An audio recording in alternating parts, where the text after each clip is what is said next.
হাইকোর্টের নির্দেশে নিয়োগের পুরো প্যানেলটাই বাতিল, চাকরি চলে গেল যোগ্যদেরও। এই যোগ্যদের কি রাজনীতির বোড়ে হতে হলো? এই নিয়েই রাজনীতির হাওয়া গরম।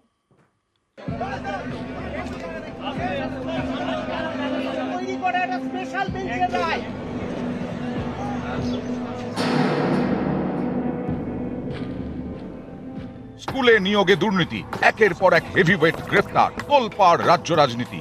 এবার এক ধাক্কায় প্রায় 26,000 চাকরি বাতিল। আদালতের নির্দেশে এসএসসির পুরো প্যানেলটাই বাতিল। এতেই অনেকের প্রশ্ন, যারা পরিশ্রম করে সৎভাবে পরীক্ষায় পাশ করে চাকরি পেয়েছিলেন, সেই যোগ্যদের চাকরিও কেন বাতিল করা হলো? এটা কি বাস্তব? এটা কি যুক্তিযুক্ত? আমার ভীষণই রাগই হচ্ছে। আমাদের তো কোনো দোষ নেই। ক্লাসের অফ টাইমে পড়াশোনা করেছি, বাসে যেতে যেতে পড়াশোনা করেছি, করে করে আমরা চাকরি পেয়েছি। আমরা চাইছি যোগ্যরা ঠিকঠাক ভাবে তাদের চাকরি ফিরে পাক। কেন পাবে না? দাবি তো আমরা স্বচ্ছভাবে নিয়োগ হয়েছি। আমাদের A to Z কাগজপত্র আছে, আমাদের ওই মার্কশিট পাবলিশ হয়েছে, সেগুলো সব আছে। এই 5,000-এর জন্য কেন আমরা 18,000 19,000 ক্যান্ডিডেট কেন সাফার হব?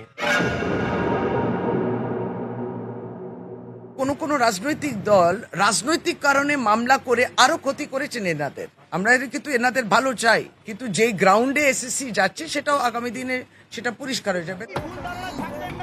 অযোগ্যদের চাকরি যাক আর যোগ্যরা চাকরি পান, এই দাবিতেই আন্দোলন। একের পর এক মামলা, সেসব মামলায় বঞ্চিতদের হয়ে বারবার সওয়াল করেছেন বিকাশ রঞ্জন ভট্টাচার্য, সব্যসাচী চট্টোপাধ্যায়, ফিরদৌস শামীমের মতো বামপন্থী আইনজীবীরা। দিনের পর দিন মামলা চলেছে। চাকরি প্রার্থীরা প্রতিদিনই আশায় বুক বেঁধে অপেক্ষা করেছেন। ভেবেছেন এবার অযোগ্যদের চাকরি যাবে, যোগ্যরা চাকরি পাবেন। শেষমেশ সোমবার রায় দিল কলকাতা হাইকোর্ট। চাকরি গেল প্রায় 26,000-এর, চাকরি গেল যোগ্যদেরও। যারা যোগ্য তারা অলওয়েজ যোগ্য। নিয়োগকারী সংস্থা অর্থাৎ SSC, recommendatory authority, board, appointing authority এবং গভর্নমেন্ট, যারা এই নিয়োগ প্রক্রিয়াটিকে একেবারে নিয়োগের আইন মেনে করা উচিত ছিল, তাদের অদক্ষতা, অকর্মণ্যতা এবং দুর্নীতি পরায়ণতার জন্য আজকে এই অবস্থা তৈরি। শয়ে শয়ে অযোগ্যের চাকরি বাতিল, এ নিয়ে কারোরই কোনো আপত্তি নেই, কিন্তু অনেকেরই প্রশ্ন, যোগ্যদেরও কেন চাকরি গেল? জেলায় জেলায় বাড়ছে ক্ষোভ। এই পরিস্থিতিতে সব নেতাই এখন বলছেন তাঁরা পাশে আছেন। যোগ্য তারাও কেন বঞ্চিত হবে? এটা ঠিক যে কোর্ট বারে বারে বলেছিল এসএসসি কে তালিকা দিন কারা যোগ্য। এসএসসি সেই তালিকা দেয়নি সরকারের দুর্নীতিকে আড়াল করার জন্য। চাল এবং কাকরকে আলাদা করতে চায়নি, করতে পারেনি, করেনি। আমরা যারা যোগ্য তাদের চাকরি বহাল রাখার পক্ষে, তারা যে কোনো রকমের আন্দোলনে আমরা সঙ্গে থাকবো। তারা যে কোনো রকম আইনি পরামর্শ চাইবেন, সাহায্য চাইবেন, আমরা আইনি সাহায্য করার জন্য প্রস্তুত। কোর্ট বলেছিল আপনারা আটা আর ভুসি আলাদা করুন। আটা মানে হচ্ছে কারা পরীক্ষা দিয়ে চাকরি পেয়েছে, আর ভুসি হচ্ছে যারা সেই 5,000 মাত্র যারা তৃণমূল কংগ্রেসের নেতাদেরকে টাকা দিয়ে চাকরি পেয়েছে। তৃণমূল কংগ্রেস এই ভুসি আটা আলাদা না করার জন্য এখন বেচারাদের ভুগতে হচ্ছে, এই পরিবারগুলোকে ভুগতে হচ্ছে। যোগ্যতা সত্ত্বেও যাদেরকে কষ্টের মধ্যে দিয়ে যেতে হচ্ছে, আমরা তাদের পাশে আছি। যারা যোগ্য প্রার্থীদের চাকরি থেকে বঞ্চিত করে উল্লাস করে এবং ইলেকশন ইস্যু করার চেষ্টা করে, জীবন নিয়ে ছেলে খেলা করে, আদালত মুড়ি মিছরি একদর করে যেভাবে যোগ্যদের চাকরিটাও প্রশ্নচিহ্নের মুখে ফেলেছেন, বিজেপি বুঝতে পেরেছে এই ধামাকাটা আত্মঘাতী ধামাকা হয়েছে। চাপে পড়ে এই ধরনের বিভ্রান্তিকর স্টেটমেন্ট করছেন সুকান্ত মজুমদার। নিউজ 18 বাংলা।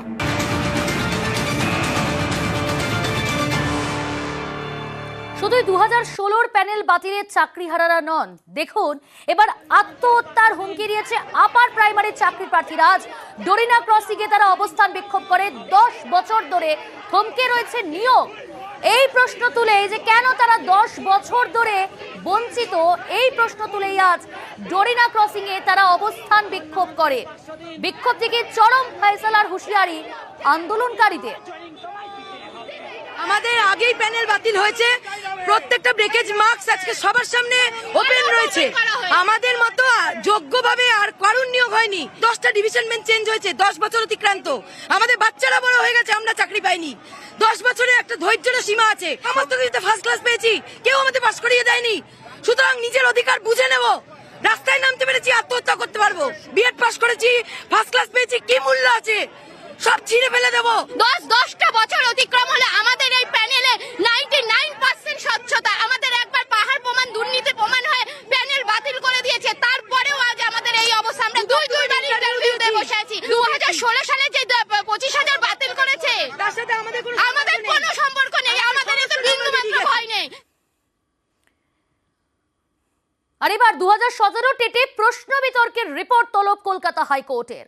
21 প্রশ্নের উত্তর জানতে চাইলেন বিচারপতি রাজা শেখর মান্থা।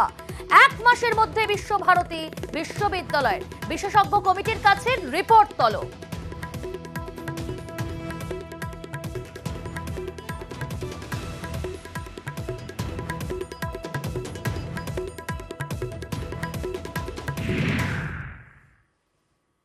এদিকে ইডি তদন্তে অসন্তুষ্ট হাইকোর্ট। প্রাথমিক নিয়োগ দুর্নীতি মামলায় ইডির রিপোর্টে অসন্তুষ্ট বিচারপতি অমৃতা সিনহা।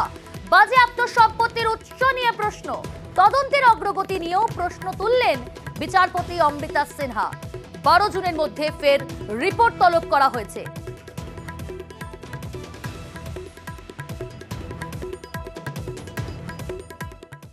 স্যাটিসফ্যাক্টরি কি স্যাটিসফ্যাক্টরি না এটা বলাটা এই মুহূর্তে একেবারে প্রিমেচিওর কমেন্ট হবে, কিন্তু আমি একটা কথা অবশ্যই বলবো, এই তদন্ত অতি দ্রুততার সঙ্গে হওয়া উচিত। তার কারণ প্রসিড অফ ক্রাইম সেটা যদি 134 কোটি টাকা পাওয়া যায়, এটা এই যে পরিমাণ দুর্নীতি তার সাপেক্ষে অতি স্বল্প পরিমাণ। আমি দৃঢ়ভাবে বিশ্বাস করি এই অ্যামাউন্টটা অনেক বেশি হওয়া উচিত বলে মনে করি।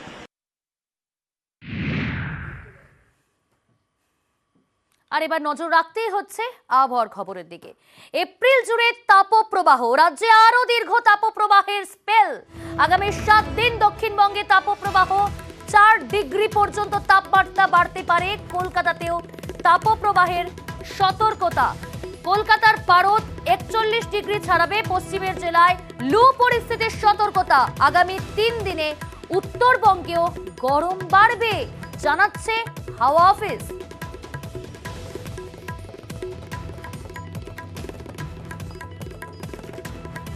আমাদের সঙ্গে সরাসরি রয়েছে আমাদের প্রতিনিধি বিশ্বজিৎ। এই খবরটা আমরা শুনছি যে এখনো গরম কমছে না, তবে গরমের স্পেল, তাপপ্রবাহ আরো বাড়বে, এমনটাই সতর্কতা হাওয়া অফিসের। বৃষ্টির কি কোনো সম্ভাবনা নেই এই চলতি মাসে?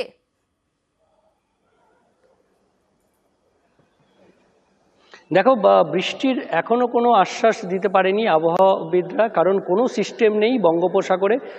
উত্তর বঙ্গোপসাগর সংলগ্ন এলাকায় কোনো সিস্টেম নেই, যার প্রভাবে এই যে পশ্চিমের গরম হাওয়া আসছে, সেই পশ্চিমের গরম হাওয়াকে বাধা দিয়ে জলীয় বাষ্প এসে বজ্রগর্ভ মেঘ তৈরি হতে পারে, এরকম কোনো সিস্টেম আপাতত দেখতে পাচ্ছেন না আবহাওয়া বিজ্ঞানীরা। আর তাই তারা বার্তা দিয়েছেন যে এপ্রিলের শেষ কটা দিন আরও চরম গরমে কাটতে চলেছে। দক্ষিণের তাপমাত্রা প্রায় 2 থেকে 4 ডিগ্রি সেলসিয়াস বাড়বে। উত্তরবঙ্গের তাপমাত্রাও বাড়বে।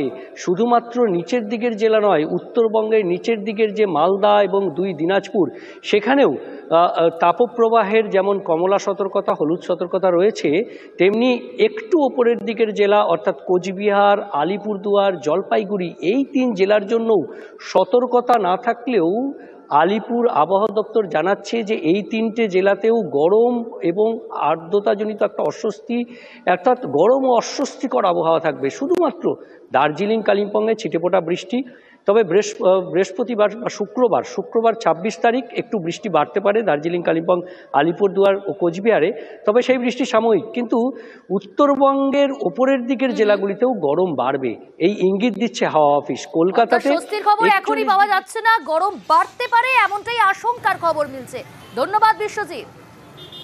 গত বছর যদি দেখা যায় এপ্রিল মাসে কলকাতা অ্যাবাভ 40 প্রায় 5 দিন মতো ছিল, তবে আগামী কয়েকদিনও এই সিমিলার অ্যাবাভ 40 কলকাতায় কন্টিনিউ করবে। তাপপ্রবাহের সতর্কতা থাকছে দক্ষিণবঙ্গের সব জেলাগুলিতেই। তীব্র তাপপ্রবাহের স্প্রেডটা আগামী দিনগুলো ধীরে ধীরে একটু বাড়তে থাকবে। 26 তারিখে গিয়ে স্প্রেডটা আর একটু বাড়বে। পূর্ব বর্ধমান, বীরভূম, বাঁকুড়া এই জেলাগুলিতেও তীব্র তাপপ্রবাহের সতর্কতা থাকবে। তারপরেও 27-28-এ একই রকম পরিস্থিতি কন্টিনিউ হবে। কলকাতা পার্শ্ববর্তী অঞ্চলে আগামী 5 দিনই তাপপ্রবাহের সতর্কতা থাকছে। কলকাতার ক্ষেত্রে 41 ডিগ্রির কাছাকাছি পৌঁছে যাবে, বা এপ্রিল মাসের শেষের দিকে হয়তো 41 ক্রস করার সম্ভাবনা রয়েছে।